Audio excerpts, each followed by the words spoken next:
नमस्कार, मेरा नाम रूबिका लियाकत है और आप सभी का मास्टर स्ट्रोक में स्वागत है। आज विश्लेषण होगा भारत के खिलाफ रची गई उन दो बड़ी साजिशों का जिनका हमारी सुरक्षा एजेंसियों ने वक्त रहते पर्दाफाश कर दिया है। पहली वारदात जम्मू कश्मीर के सांबा में हुई। पाकिस्तान की सीमा से भारत के अंदर दाखिल होती हुई हाईटेक सुरंग का पर्दाफाश हुआ और दूसरी वारदात हरियाणा के करनाल में हुई, जहां 4 खालिस्तानी आतंकियों को गोला बारूद कई जखीरे के साथ गिरफ्तार किया गया। वैसे तो ये दोनों जो वारदात है वो एक दूसरे से 450 किलोमीटर की दूरी पर है, लेकिन इनका कनेक्शन काफी गहरा है और सीधा है, क्योंकि दोनों ही साजिशों की स्क्रिप्ट पाकिस्तान की बदनाम खुफिया एजेंसी ISI ने लिखी है और आतंकी ये स्क्रिप्ट पाकिस्तान के करीब 40 साल पुरानी एक साजिश के पन्नों से तैयार हुई है। ये साजिश है भारत के खिलाफ पाकिस्तान के प्लान K2 की, जिसकी रूपरेखा किसी जमाने में पाकिस्तान के तानाशाह जनरल जियाउल हक ने तैयार की थी। और अब 40 साल बाद जब पाकिस्तान कश्मीर में आतंक की सारी साजिशों में नाकाम हो गया है, फेलियर साबित हुआ है, तो उसने प्लान K2 को फिर से एक्टिव कर दिया है। क्या है ये ऑपरेशन K2? आज मास्टर स्ट्रोक में इसकी पूरी डिटेल आपके सामने रखेंगे, लेकिन पहले देखिए इसे कैसे अंजाम देने की कोशिश हो रही है कवर स्टोरी में।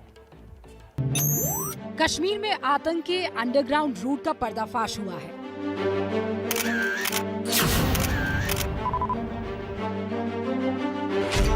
और कश्मीर से 450 किलोमीटर दूर करनाल में बरामद हुआ है ये आतंक का जखीरा। 31 जिंदा कारतूस, 3 IED, 1 पिस्टल, 6 मोबाइल फोन्स और 1,30,000 रुपए नकद मिले हैं। कश्मीर में आतंक की सुराग और करनाल में बरामद हुआ मौत का सामान अगर किसी एक कड़ी से जुड़ता है तो वो है पाकिस्तान और वहाँ की बदनाम खुफिया एजेंसी ISI। कश्मीर के सांबा में मिली सुरंग और हरियाणा के करनाल में पकड़े गए हथियार, दोनों पर ही पाकिस्तान के उसी नापाक प्लान की नई किस्त है जो दशकों से जारी है। जो पाकिस्तान बेस्ड है उससे उसकी बात करवाई। इसके बाद में पिछले 9 महीने से लगातार कांटेक्ट में थे। वो वहाँ से सप्लाई इसको भेजता था, ये उसकी बताई गई लोकेशन पर रख के आता था और उसके बदले में इसको पैसे देता था। टनल लगभग 150 मीटर लंबी है और एक बार फिर से मैं कहूँगा कि जो सीमा पार से लगातार प्रयास किया जा रहा है भारतवर्ष में परेशानी खड़ी करने की, मिलिटेंट्स को इन्फिल्ट्रेट कराने की, उसको फॉइल करने में हमें सफलता मिली है। पाकिस्तान में जब से शहबाज शरीफ की कठपुतली सरकार कुर्सी पर बैठी है, तब से भारत में आतंकी साजिशों की बाढ़ सी आ गई है। इन आतंकी साजिशों में एक नया पैटर्न भी दिख रहा है। अब कश्मीर की तरह ही पंजाब में भी लगातार आतंकी वारदातों को अंजाम देने की कोशिशें जारी हैं। तो ऐसे में सवाल ये है कि क्या पाकिस्तान ने भारत के खिलाफ एक बार फिर अपना दशकों पुराना ऑपरेशन K2 शुरू कर दिया है? तो K2 क्या है? भारत के खिलाफ पाकिस्तान का ऑपरेशन K2 दशकों पुराना है, डेकेड्स ओल्ड। अब उसने एक बार फिर से अपने इस पुराने प्लान को एक्टिवेट कर दिया है, जिंदा करने की कोशिश की है। करनाल में मौत का सामान जो मिला है वो इसी प्लान का हिस्सा है। करनाल की साजिश का पर्दाफाश हम करें उससे पहले आप ये समझ लीजिए व्हाट इज K2। K2 में जो पहला K है वो क्या है? आप सब जानते हैं, वो है कश्मीर। दूसरा जो K है वो क्या है? खालिस्तान। यानी ऑपरेशन K2 का मतलब है एक तरफ कश्मीर में आतंक को बढ़ावा और दूसरी ओर खालिस्तान की आग को भड़काना। दो एंड। कश्मीर के सांबा में मिली आतंक की सुरंग और करनाल में पकड़े गए खालिस्तानी आतंकी इस बात का सबूत है कि पाकिस्तान ने एक बार फिर से ऑपरेशन K2 एक्टिवेट कर दिया है। पाकिस्तान के ऑपरेशन K2 को अंजाम देने की कोशिश में 4 खालिस्तानी आतंकियों को मौत के सामान के साथ करनाल में गिरफ्तार किया गया, जिसमें पहला नाम है गुरप्रीत का। इसके साथ अमनदीप, परमिंदर और भूपेंद्र नाम के 3 और चेहरे पुलिस के शिकंजे में आए हैं। दरअसल पंजाब पुलिस की तरफ से करनाल पुलिस को एक टिप ऑफ मिला था कि एक इनोवा गाड़ी में 4 संदिग्ध सवार हैं। देर रात को करनाल पुलिस ने ठीक इसी टोल प्लाजा पर, बस्तारा टोल प्लाजा के पास एक अपना यूनिट लगाई, एक ट्रैप लगाया। एक इनोवा गाड़ी संदिग्ध आती हुई नजर आई, उसको तुरंत पुलिस ने रोका और उस पे 4 लोग सवार थे। चारों को पुलिस ने तुरंत अपने काबू में कर लिया और उसके बाद जब गाड़ी की तलाशी ली तो एक बार तो पुलिस के भी होश फाख्ता हो गए। पुलिस को इन लोगों के पास जिंदा कारतूस, पिस्टल समेत मौत के कई औजार मिले हैं और ये औजार पाकिस्तान से इन्हें भेजे गए थे।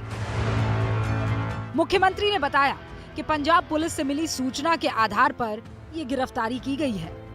पंजाब की इन्फॉर्मेशन हमें मिली थी और उस पंजाब की इन्फॉर्मेशन आधार पर बस्ताड़ा टोल पर हमने गाड़ी पकड़ी है, जिसमें कुछ असला भी मिला है, वो लोग भी पकड़े हैं, लेकिन उनसे अब तफ्तीश चल रही है क्योंकि अभी पकड़े गए हैं।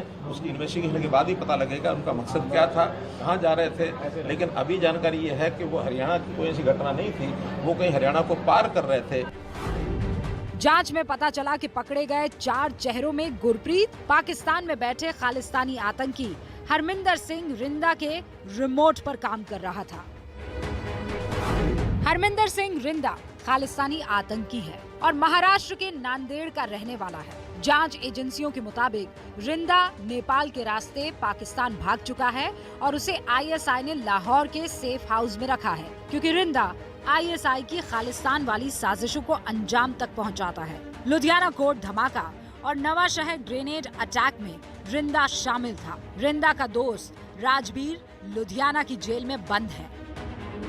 करनाल में गिरफ्तार हुआ गुरप्रीत राजबीर के जरिए रिंदा के संपर्क में आया था। लुधियाना जेल में राजबीर ने गुरप्रीत को रिंदा की सिग्नल ऐप की आईडी दी थी और ये लालच भी दिया था कि अगर वो रिंदा के लिए काम करेगा तो उसे बदले में काफी पैसे मिलेंगे, जिसके बाद गुरप्रीत अपने 3 साथियों के साथ रिंदा से जुड़ा। पुलिस अब इस गुत्थी को सुलझाने में लगी है, लेकिन सबसे बड़ी मुश्किल है आतंक के सामान की डिलीवरी का वो रूट जिससे हथियार भारत पहुंचाए जा रहे हैं। और ये रूट क्या है? जांच एजेंसियों के मुताबिक गुरप्रीत और उसके साथियों से जो हथियार बरामद हुए वो पाकिस्तान से बेहद शातिराना तरीके से भारत में दाखिल करवाए गए और इसका इस्तेमाल कहीं और होना था। अब मैप के जरिए मैं आपको समझाने की कोशिश करती हूँ कि हथियार यहाँ आए कैसे। करनाल में जो मौत का सामान पकड़ा गया है वो पाकिस्तान के लाहौर से भारत पहुंचा है। लाहौर से आईएसआई के हथियारों को रिंदा नाम के एक शख्स ने ड्रोन के जरिए फिरोजपुर पहुंचाया। ड्रोन से हथियार फिरोजपुर के मक्खू गांव में एक खेत में गिरा दिए गए। फिर मोबाइल ऐप के जरिए हथियारों की डिलीवरी की लोकेशन भेजी गई। खेतों से हथियारों की डिलीवरी गुरप्रीत ने ली। गुरप्रीत फिरोजपुर से हथियार लेकर रिंदा की बताई जगह पर पहुंचाने के लिए निकल गया था, लेकिन करनाल में पुलिस ने उसे धर दबोचा। हथियारों को महाराष्ट्र के नांदेड़ पहुंचना था और पहुंचाना था, जहां से ये हथियार फिर तेलंगाना के आदिलाबाद जाने वाले थे। समझ गया? अब सवाल ये उठता है कि पंजाब से हथियार तेलंगाना क्यों जा रहे थे? ये कनेक्शन कैसे जुड़ता है? ये रिपोर्ट आपको समझाएगी और चौंकाने वाले तथ्य सामने लाएगी। इन विस्फोटक पदार्थों की आपूर्ति पाकिस्तान स्थित हरविंदर सिंह रिंदा ने ड्रोन के जरिए की थी और उन्हें इसको आदिलाबाद, जो कि तेलंगाना में है, वहां पर पहुंचवाना था। इन 4 आतंकियों की गिरफ्तारी के बाद तेज हुई जांच में एक और हैरान करने वाला पहलू सामने आया है और वो है इस साजिश के तार का दुनिया के सबसे बड़े आतंकी संगठन आईएसआईएस तक जुड़ना। जांच एजेंसियों को शक है कि भारत को दहलाने के लिए आईसिस और खालिस्तान ने हाथ मिला लिया है। इसकी बड़ी वजह है पंजाब से खालिस्तानी आतंकियों का तेलंगाना हथियार ले जाना, जहां आईसिस से जुड़ी कुछ गिरफ्तारियां हो चुकी है और इसीलिए माना जा रहा है कि आईएसआई ने रिंदा का संपर्क आईसिस से कराया है और अब रिंदा और आईसिस मिलकर काम कर रहे हैं। करनाल के मधुबन थाने के बाहर हम मौजूद है और आप देख सकते हैं सामने जो इनोवा गाड़ी है, इसी इनोवा गाड़ी से 4 संदिग्ध आतंकियों को गिरफ्तार किया गया है और आप सामने देख सकते हैं जो बीडीएस की टीम है वो इसी इनोवा गाड़ी की अभी पड़ताल करने में जुटी है। बीडीएस की टीम ने जो इसमें से 3 आईडी मिली थी उनको डिस्पोज किया और अब वो अपने इक्विपमेंट से पूरी गाड़ी की जांच कर रही है कि कहीं ऐसा ना हो कि गाड़ी के किसी कोने में और भी विस्फोटक हो जिसे छुपाया गया हो। इनोवा गाड़ी की आप देख सकते हैं किस तरीके से बीडीएस की टीम पड़ताल कर रही है। परत दर परत जो इसके अंदर का सामान है उसको निकालकर जो पूरी गाड़ी है उसको चेक किया जा रहा है। 3 आईडी मिली थी। अब आप समझ गए ना, लाहौर, पंजाब, हरियाणा और उसके बाद तेलंगाना। एक तरफ आईएस खालिस्तानी आतंकियों के साथ मिलकर भारत के अलग अलग इलाकों में वारदात की कोशिश कर रहा है, तो दूसरी तरफ कश्मीर में भी वो अपनी हरकतों से बाज नहीं आ रही। करनाल में जिस वक्त पाकिस्तान से आए हथियारों की बरामदगी हुई, उससे कुछ घंटे पहले जम्मू कश्मीर के सांबा में बीएसएफ ने पाकिस्तानी साजिश की एक सुरंग का पर्दाफाश किया है। देखिए, ये एक टनल का जो मुंह है भारतीय सीमा की तरफ से है। मैं आपको बता दूं, इसका जो मुखाना है वो पाकिस्तान की तरफ से शुरू हुआ और भारतीय सीमा की अंतर्राष्ट्रीय सीमा को क्रॉस करने के बाद, फेंसिंग करने के बाद एक संकरे से ढलान और चढ़ाई के ऊपर इसको निकाला गया है, ताकि बॉर्डर सिक्योरिटी फोर्सेस जो लगातार चप्पे पर चौकन्ना थी, उनकी नज़र ना पड़ सके। बीएसएफ को ये सुरंग रूटीन जांच के दौरान मिली, लेकिन इस सुरंग के अंदर की तस्वीरें ये बताने के लिए काफी थी कि ये साजिश कितनी बड़ी थी, क्योंकि ये सुरंग भारतीय सीमा से 900 मीटर की दूरी से खोदी गई और सुरंग का 150 मीटर हिस्सा भारत में था। सुरंग 1 किलोमीटर से कुछ ज्यादा है।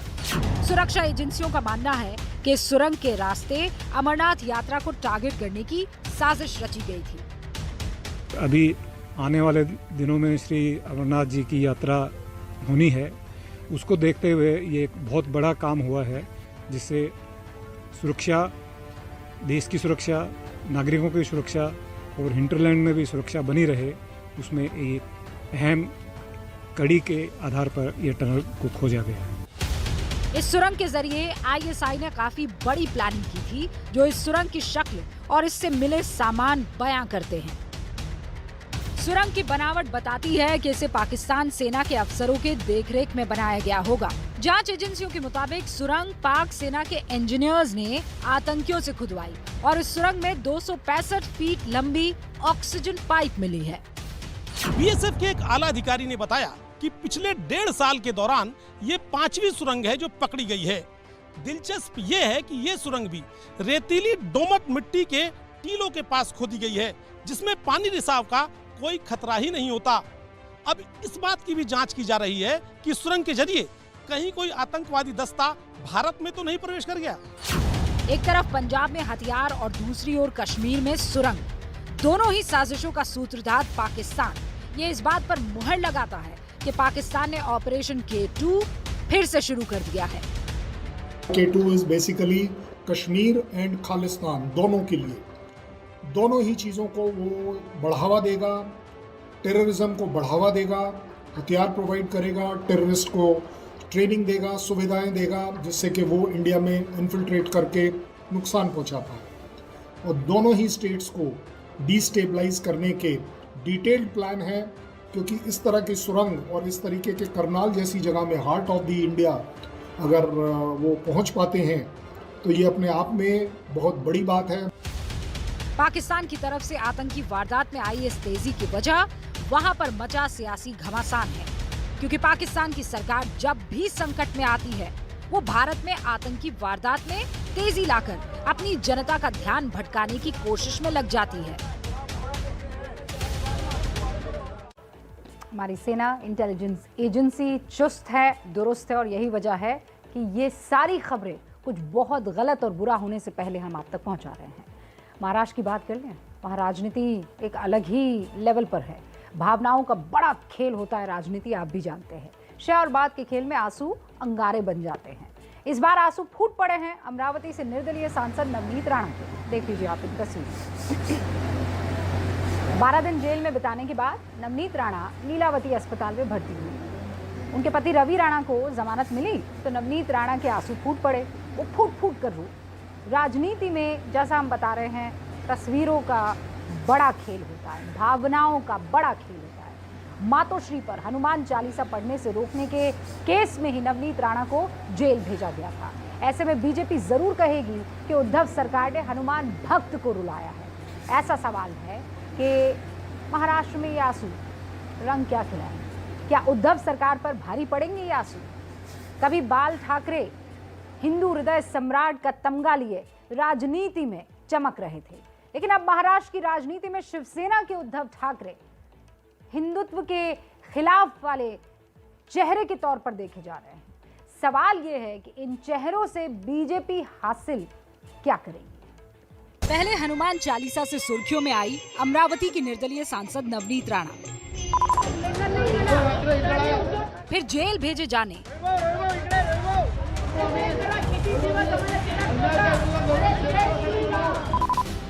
और अब रिहाई की खबरों से छाई रही नवनीत राणा। ये देखिए, अब ये नवनीत राणा की जो गाड़ी है वो निकल रही है। नवनीत राणा आगे बैठी हुई है। इस सबके बीच में ये देखिए नवनीत राणा की वो तस्वीरें हाथ जोड़ करके और कुछ भावुक से भी नजर आ रही हैं। हम कोशिश करते हैं आपको और ज्यादा तस्वीरें दिखा सके, और अगर हम बात करना चाहें कि नवनीत जी तबीयत नहीं ठीक है क्या? अब अस्पताल में नवनीत राणा को इस हालत में देखकर देश भर से मिल रही है उन्हें सहानुभूति। जब इनको गिरफ्तार किया गया तब 2 दिनों तक ये लोग लॉकअप में साथ में थे, लेकिन उसके बाद में इनको अलग अलग जेल में रखा गया था। और आज अब से कुछ पलों पहले ही फिर एक साथ 10 दिनों के गैप के बाद में इनकी मुलाकात हुई। और जब रवि राणा को, अपने पति को नवनीत राणा ने अस्पताल के पलंग पर देखा उन्हें आते हुए, तो उसके बाद वो बिलख बिलख कर रो पड़ी। उनके पति निर्दलीय विधायक रवि राणा की रिहाई की खबरें भी छाई रही। जेल से बाहर आते वक्त भी रवि राणा के हाथ में हनुमान चालीसा थी। समर्थकों को, परिवार को लगता है कि रवि राणा प्रतीकात्मक रूप से भले ही हाथ में हनुमान चालीसा पकड़े हुए हों, लेकिन उन्हें ये दर्शाना है कि उनके साथ जो हुआ वो गलत हुआ, जो गुनाह उन्होंने नहीं किया था वो सब सेक्शंस उन पे लगाए गए, और अन्याय, अपने ऊपर हुए अन्याय को दर्शाने के लिए आज उन्होंने प्रतीकात्मक रूप से हाथ में हनुमान चालीसा लेकर जेल से उन्होंने बाहर कदम रखा है। दोनों को 23 तारीख को तब गिरफ्तार किया गया था जब उन्होंने मातोश्री के बाहर हनुमान चालीसा पढ़ने का ऐलान किया था।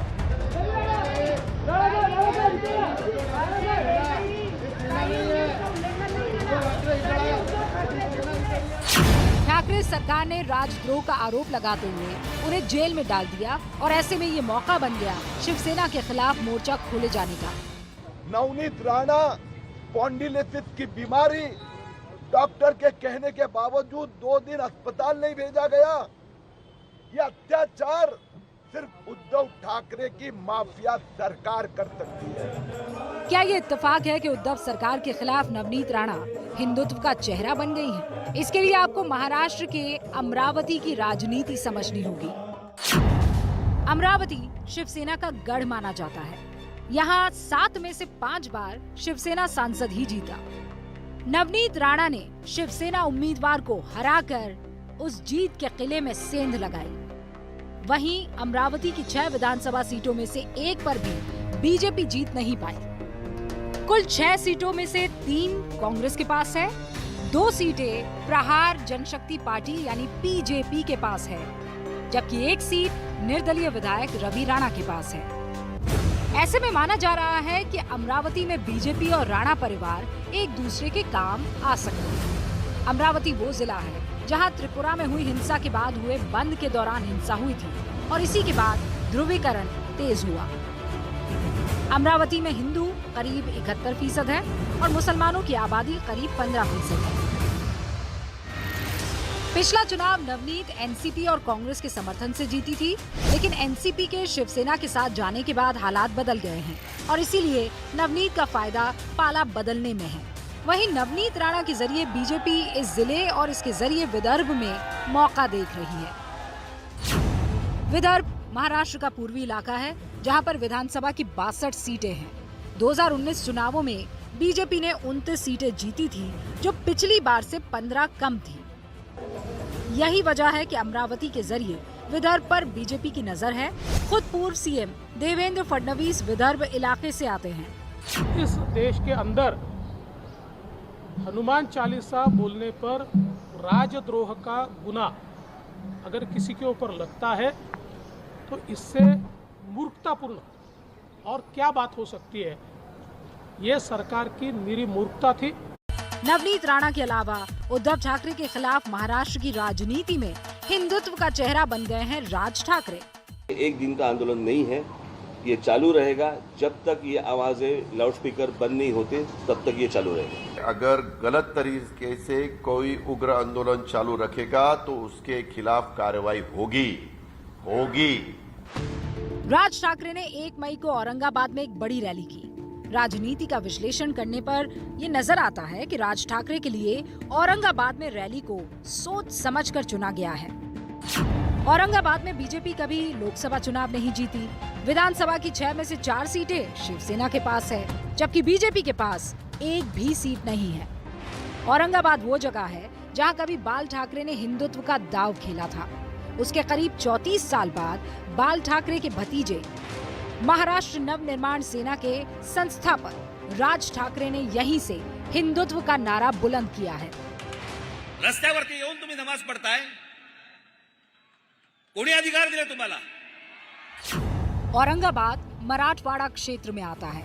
मराठवाड़ा में बीजेपी 2019 में 46 में से 16 सीटें जीती थी। पिछली बार से बीजेपी ने 1 सीट ज्यादा जीती थी। 2019 में बीजेपी और शिवसेना ने मिलकर चुनाव लड़ा था, लेकिन अब बीजेपी की तैयारी शिवसेना को पछाड़कर उसकी जमीन हासिल करने की है। मास्टर स्ट्रोक में अब रिपोर्ट पाकिस्तान में वीडियो स्कैंडल पर मचे हंगामे की।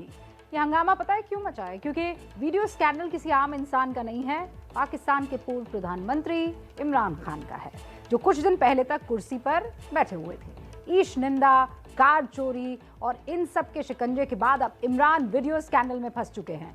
इमरान के इस वीडियो स्कैंडल का ट्रेलर आ भी चुका है, जिससे इमरान खुद घबरा गए हैं। सफाई देने के लिए मीडिया हाउस के चक्कर लगा रहे हैं। उनकी पार्टी वीडियो रिलीज से पहले ही वीडियो को झूठा साबित करने पर तुली हुई है, लेकिन दावा यह है कि वीडियोस फोरेंसिक जांच के बाद रिलीज हो रहा है या हो रहे हैं, और इस वीडियो में कुछ ऐसे वीडियोस भी शामिल हैं जिन्हें इमरान की डर्टी पिक्चर कहा जा सकता है। और अब वीडियो स्कैंडल में फंसने वाले हैं इमरान खान। इन्होंने और तैयारी की हुई है, इन्होंने टेप्स बनवाई हुई हैं, ये है माफिया स्टाइल। इमरान के इस बयान के बाद पाकिस्तान में फिर इमरान के वीडियो स्कैंडल की खबर गर्म हो गई है।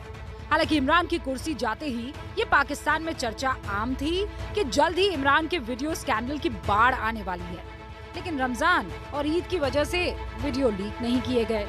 अब ईद खत्म हो गई है, फिर से इमरान के वीडियो टेप की खबर आग की तरह फैल रही है, क्योंकि इसका एक ट्रेलर आ भी चुका है। ये वीडियो नवाज शरीफ की बेटी मरियम नवाज ने जारी किया है।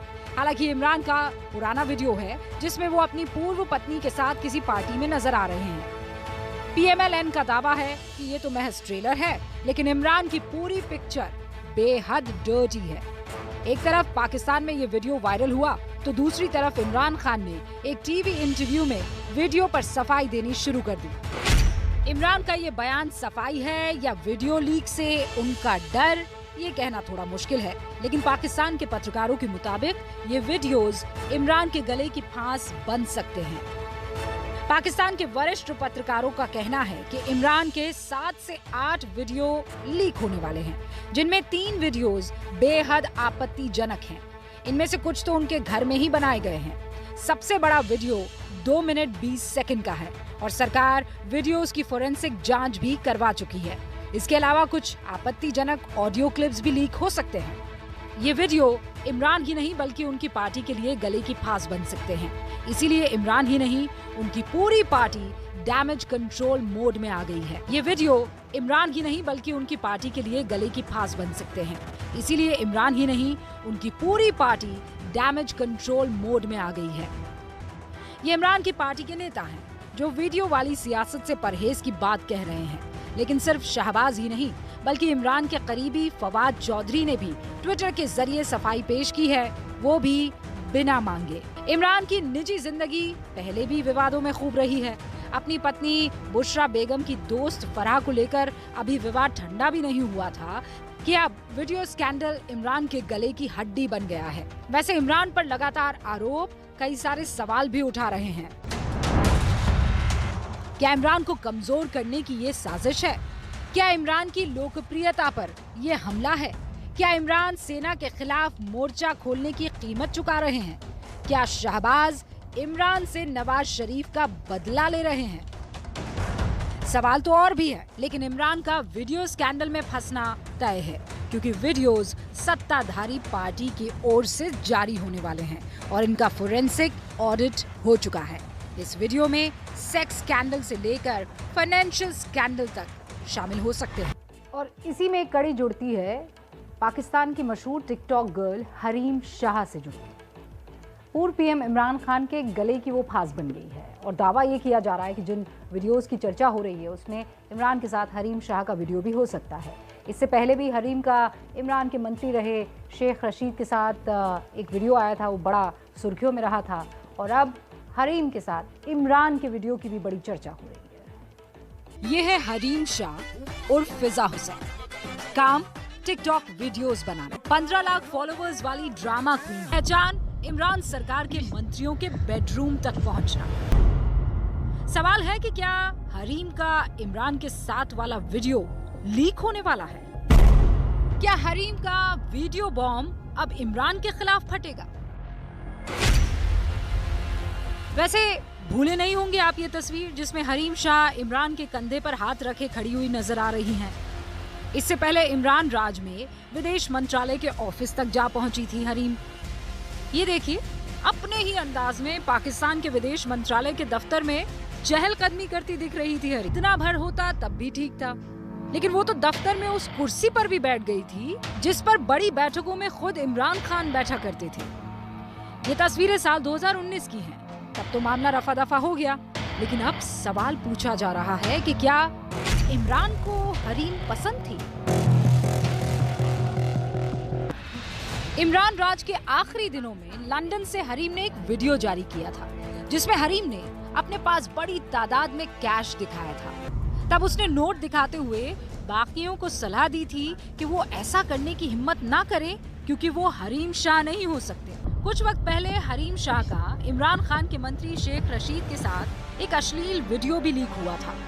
ऐसा वीडियो जो हम नहीं दिखा सकते। ये वीडियो हरीम की इमरान सरकार में पैठ बताता है। ऐसे में शेख रशीद के साथ सेल्फियां तो छोटी बात है। हरीम शाह शेख रशीद के वीडियो कॉल्स भी जारी कर इमरान सरकार की फजीहत कर चुकी है। इस वीडियो के बाद जब इमरान की पार्टी के कार्यकर्ताओं ने बवाल काटा तो हरीम ने इमरान का वीडियो जारी करने की धमकी दे डाली थी। वैसे एक टीवी शो में हरीम ने शेख रशीद तक अपनी पहुंच का सबूत दिया भी था। इमरान राज में सब चीजों को पर्दे के पीछे दबा दिया गया, लेकिन शहबाज सरकार के आते ही हरीम फिर से सुर्खियों में आ गई है। वैसे हरीम बड़ी पर्सनैलिटीज का छिपकर वीडियो बनाती रही है और ऐसे में सवाल पूछा जा रहा है कि क्या इमरान के विरोधियों और सरकार के हाथ में ऐसे वीडियोस लग चुके हैं जो इमरान के बचे कुचे करियर को भी खत्म कर सकते हैं? भारतीय जनता पार्टी ने दक्षिण के राज्यों में जड़ें अपनी मजबूत करने की मुहिम को तेज कर दिया है।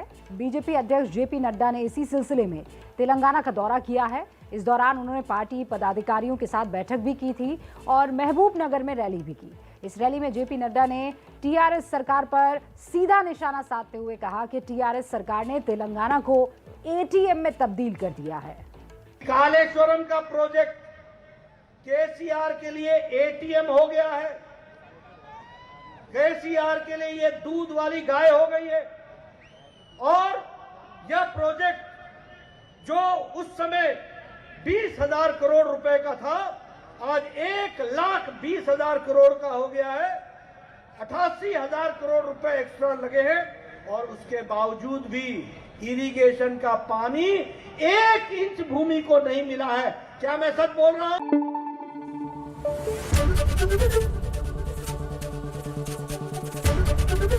एबीपी न्यूज आपको रखे आगे।